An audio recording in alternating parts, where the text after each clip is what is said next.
नमस्कार दोस्तों, मैं Dharmendra Joshi GK with Joshi sir YouTube channel पर आप सबका स्वागत करता हूं। दोस्तों, हम भूगोल विषय के जो लेक्चर बना रहे हैं या क्लासेस बना रहे हैं आपके लिए बिल्कुल नियमित कड़ी में है। आज का जो हमारा टॉपिक है वो है ज्वालामुखी। दोस्तों, वाकई में या वास्तव में ज्वालामुखी क्या है? ज्वालामुखी वह छिद्र है जिससे धरातल के आंतरिक भागों से बहता हुआ मैग्मा धरातल पर प्रकट होता है और वो फैल जाता है।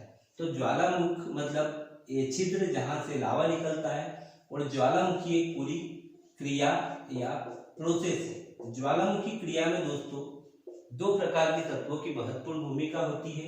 एक होते हैं चट्टानी टुकड़े जिन्हें हम पायरोक्लास्ट के नाम से जानते हैं।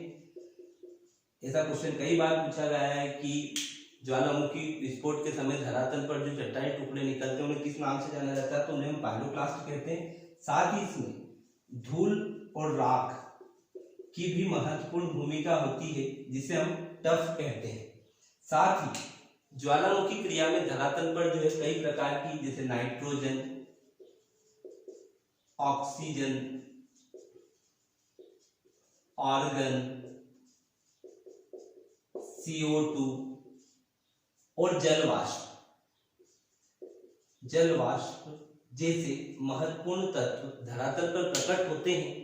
जिस छिद्र से लावा धरातल पर प्रकट होता है उसको भी हम अलग अलग नामों से जानते हैं। जैसे बात करें, मान लीजिए धरातल है और यहां से ऐसे मैग्मा ऊपर निकल रहा है। जब इसका मुख छोटा सा हो, बिल्कुल शंकुनुमा हो, तो उसको बोलते हैं कोन। जब इसका मुख और थोड़ा सा बड़ा होता है तो इसे बोलते हैं क्रेटर। और जब इसका मुख और बड़ा हो जाता है तो इसे कहते हैं काल्डेरा। दोस्तों, ये जो काल्डेरा है इसका एग्जाम्पल अपने को हमेशा याद रखना है एग्जाम के पर्पज से कि येलोस्टोन नेशनल पार्क जो है, येलोस्टोन नेशनल पार्क, ये जो आपका यूएसए में है, यह पूरा का पूरा काल्डेरा पे बसा हुआ है। और यहाँ पर ओल्ड फेथफुल करके एक गीजर है जो कि गर्म पानी का एक स्रोत है। या प्रत्येक 63 मिनट में यहाँ पर एक फव्वारा निकलता है जिसका कारण ज्वालामुखी क्रिया ही है। इसके अलावा क्रेटर के कारण झील बनती है जिसका उदाहरण है टोबा झील, इंडोनेशिया। और कौन इसका छोटा सा शंकुनुमा जो है मुख है। जब लावा धरातल पर पहुंचता है तो यह दो प्रकार का होता है। दोस्तों, जब लावा धरातल पर पहुंचता है तो यह दो प्रकार का होता है। एक होता है एसिडिक और एक होता है बेसिक। तो दोस्तों, बेसिक मतलब पतला और एसिडिक मतलब आपका गाढ़ा। दोस्तों, जो एसिडिक लावा होता है ये गाढ़ा क्यों होता है? क्योंकि इसमें 75% जो है सिलिका की मात्रा होती है और शेष अन्य जलवाष्प और गैसी चट्टानी टुकड़े होते हैं। जबकि बेसिक लावा में 25% सिलिका और शेष तरल भाग होते हैं। तो जो एसिडिक लावा होता है ये धीरे धीरे एक ही जगह ऐसे जमते जमते ऊंचाई प्राप्त कर लेता है, ना कि ज्यादा दूरी तक फैलता है। इसके कारण जो है ज्वालामुखी पर्वत का निर्माण होता है। तो ज्वालामुखी पर्वत जो माउंटेन बनते हैं, इसमें आपको एक नाम हमेशा याद है और याद रखना चाहिए, कोटोपेक्सी। यह विश्व का सबसे ऊंचा सक्रिय ज्वालामुखी है जो इक्वाडोर में स्थित है। और यह जो है एंडीज पर्वत के निकट स्थित है। विश्व का सबसे ऊंचा सक्रिय ज्वालामुखी है। और ऐसे ही एक और ज्वालामुखी जो विश्व का सबसे ऊंचा माना जाता है जिसे हम बोलते हैं ओजोस डेल सलाडो। यह भी एक ज्वालामुखी पर्वत। किंतु जब लावा पतला होता है तो वह ऐसे निकलकर दूर तक फैलता है और धीरे धीरे जाकर ठंडा होता है। इस कारण जो है लावा निर्मित पठार बनते हैं और इसका बेस्ट एग्जांपल है आपका मालवा का पठार। दोस्तों, यहाँ पर एक बात आपको ध्यान रखना है कि मालवा के पठार का नाम मालवा इसलिए पड़ा है क्योंकि यहाँ मालव जाति, जो पंजाब की मालव जाति है, वो यहाँ पे आके सबसे पहले रहना शुरू किया था। सबसे पहले उन्होंने यहाँ पे निवास किया था, इसलिए इसे मालवा का पठार कहते हैं, ना कि यहाँ की भाषा मालवी है। अनर्गल आप तर्क ना लगाएं, सीधा सा ध्यान रखना है पंजाब प्रांत की जो मालव जाति थी वह आकर सबसे पहले इस क्षेत्र में बसी, इसलिए इसे मालवा कहते हैं। तो लावा निर्मित पठार बनता है। दोस्तों उद्गार के आधार पर अगर हम बात करें, उद्गार मतलब विस्फोट, उद्गार के आधार पर हम बात करें तो ज्वालामुखी जो है यह 3 प्रकार के होते हैं। 3 प्रकार के होते हैं, इसका मतलब एक तो होता है सक्रिय ज्वालामुखी, सक्रिय ज्वालामुखी वाले एक्टिव वॉल्केनो जिसमें लगातार विस्फोट होते हैं। जैसे अगर भारत में बात करें, एकमात्र सक्रिय ज्वालामुखी जो है बेरन द्वीप पर है, और बेरन द्वीप कहां पर है आपका, अंडमान और निकोबार में स्थित है। दूसरा आता है प्रसुप्त ज्वालामुखी, प्रसुप्त मतलब जिसको हम डोरमेंट कहते हैं, सोया हुआ, जो अभी तक विस्फोट होते आए हैं, बीच में 150 साल से बिल्कुल शांत है, पर आगे भविष्य में कभी भी विस्फोट कर सकता है। तो इस प्रकार का ज्वालामुखी पर्वत जो स्थान हमारे नारकोडम है, ये भी आपका अंडमान निकोबार में स्थित है। और फिर आता है निष्क्रिय ज्वालामुखी मतलब इनएक्टिव, जो अब कभी विस्फोट नहीं करेगा, और इसमें हम मालवा के पठार का एग्जांपल लिख सकते हैं। तो उद्गार के आधार पर जो है ज्वालामुखी 3 प्रकार के होते हैं, सक्रिय, प्रसुप्त और निष्क्रिय।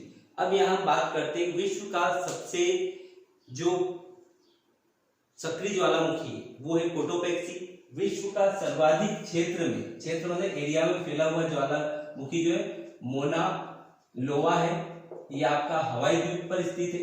इसके साथ आपको ये भी ध्यान रखना है कि विश्व में जो आपका स्ट्रामोली है, स्ट्रामोली यह भी एक ज्वालामुखी पर्वत है या ज्वालामुखी है, जो भूमध्य सागर का प्रकाश स्तंभ कहलाता है, और इसको बोलते हैं लाइट पिलर ऑफ मेडिटेरियन सी, या भूमध्य सागर का प्रकाश स्तंभ।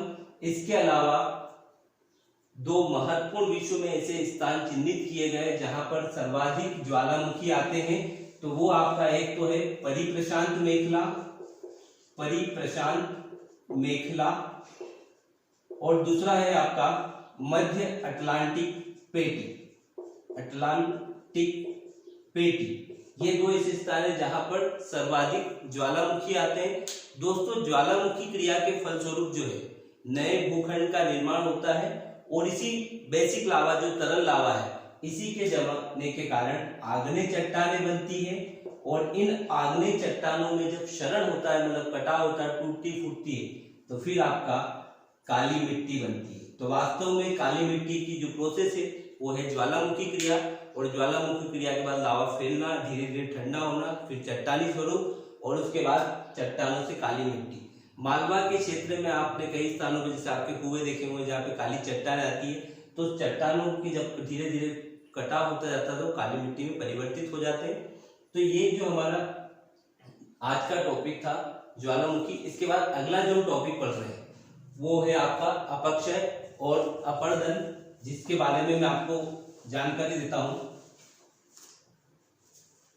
पहला दोस्तों हमने एक चित्र बनाया है जिसके माध्यम से मैं आपको बार बार डिस्कस कर रहा हूँ परिप्रशांत मेखला, जहां पर भूकंप और ज्वालामुखी सर्वाधिक आते हैं। तो मैं आपको बताना चाहता हूँ कौन सा परिप्रशांत मेखला है।